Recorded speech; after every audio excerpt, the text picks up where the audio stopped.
posso viver sem minha vida. Não posso viver sem minha alma. Essa é a frase que Heathcliff diz quando sua amada Catherine morre. O Morro dos Ventos Uivantes é um livro que algumas pessoas nem sequer gostam de considerar um romance, né? Porque ele foge um pouco da ideia do que as pessoas veem como um romance. Porque, na realidade, é um romance trágico, né, gente? É um livro no qual os personagens estão muito longe de serem considerados perfeitos. Não são personagens idealizados, digamos assim. A autora Emily escreveu eles de uma forma com que eles parecessem humanos demais. Por isso que muitas vezes as pessoas os consideram ruins. Todos os personagens desse livro são perfeitamente detestáveis. Nellie, a pessoa que nos conta a história, é a maior das fofoqueiras, que muitas vezes se acha a única dona da razão. Catherine é uma mimada. Heathcliff, um reprimido vingativo. E Lockwood, apesar de ser o personagem com o qual eu mais me identifiquei nesse livro, é um arrogante e metidinho. De alguma forma, é quase como se o Heathcliff e a Catherine fossem um só ser.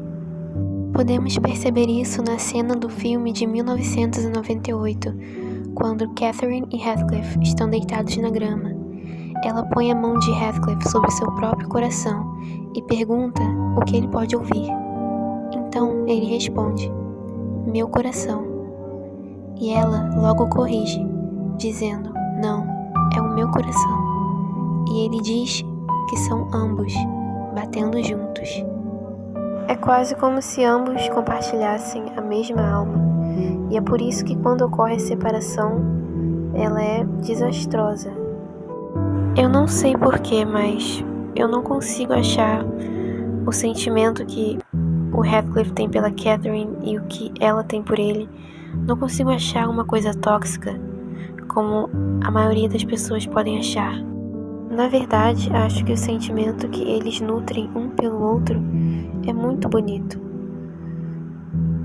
Pelo simples fato de que ele não é nutrido apenas por uma das partes, entende? Não é somente um deles que ama o outro obsessivamente. Os dois se amam de uma maneira obsessiva, só que igualmente obsessiva, entende? Eu entendo que coisas obsessivas não deveriam ser consideradas bonitas, mas o amor deles era tão obsessivo e profundo e intenso que ultrapassou as barreiras da própria morte, e é por isso que eu acho bonito. Depois de ter perdido a Catherine, Heathcliff se envenenou cada vez mais e mergulhou nas profundezas do rancor e da amargura. E ele amava tanto ela que ele queria tê-la ali a todo custo. Ele amava tanto que ele não se importava se só o que ele pudesse ter dela fosse uma assombração. Ele queria ela por perto, mesmo que fosse só o espírito da Catherine o assombrando. E ela, como também o amava, jamais poderia descansar em sua morte. Além disso tudo, Catherine conseguia ser bastante autodestrutiva e autocentrada. E quando li o livro, de alguma forma, a personalidade de Catherine sempre me remetia a uma patologia que é a bipolaridade. Ela continuava no Morro dos Ventos Uivantes.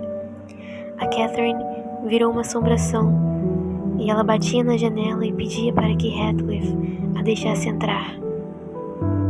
E ela conseguia ser tão obsessiva quanto Heathcliff, pois ela não queria morrer e deixá-lo só. Ela queria estar com ele, a ponto de querer que ambos estivessem mortos.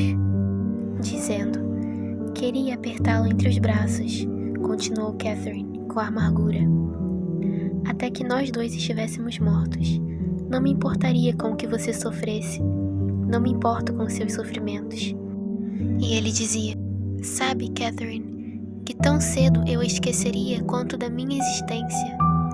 Não é suficiente para o seu infernal egoísmo que, enquanto você estiver em paz, eu estarei me contorcendo nos tormentos do inferno? E é claro que mesmo o Heathcliff tendo tido vários traumas de infância por conta do irmão da Catherine, que judiava dele, isso não justifica os atos que ele cometeu com os descendentes de Catherine, seu próprio filho, e com o filho do irmão da Catherine. E de uma forma assim muito estranha, quando eu lia sobre ele, sobre o Heathcliff, era como se me remetesse à imagem ou à energia de um vampiro. Sabe, ele possui uma energia muito mais vampírica, digamos assim, do que talvez o próprio Drácula.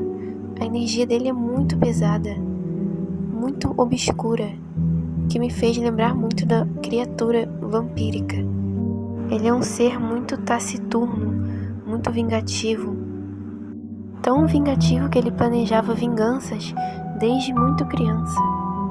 E aquela frase, a vingança nunca é plena, mata a alma e envenena, nunca fez tão sentido e nunca combinou tanto com o personagem como o quanto ela combina com o Heathcliff. O final do livro talvez seja um pouquinho aberto, porque ele permite a cada leitor ter a própria ideia do que pode ter acontecido com ele. Alguns acreditam que ele simplesmente morreu dentro de sua própria loucura e finalmente percebeu como aquela vingança não levaria e não levou a nada. Nada além de corroer a sua própria alma. Eu não sei se vocês perceberam isso, mas o Heathcliff, ele era tão obcecado pela vingança quanto ele era obcecado pelo amor de Catherine. Ele era tão calculista e vingativo que ele fez com que Harrington, o filho do Hindley, o seu mortal inimigo, fizesse o papel dele mesmo.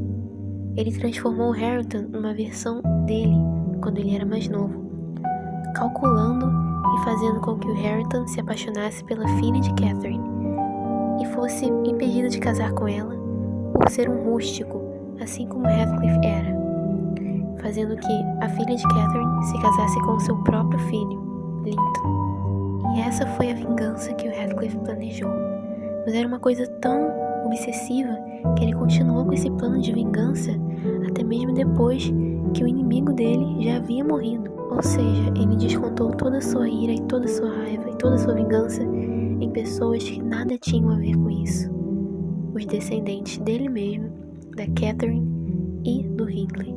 Já faz algum tempo que eu li O Morro dos Ventos Vivantes, mas o final que eu pude interpretar foi que ele e a Catherine finalmente puderam ficar juntos, pois os dois estavam fadados a se tornar dois espíritos obsessores, duas assombrações que para sempre e por toda a eternidade assombrariam o Morro dos Ventos Uivantes, juntos.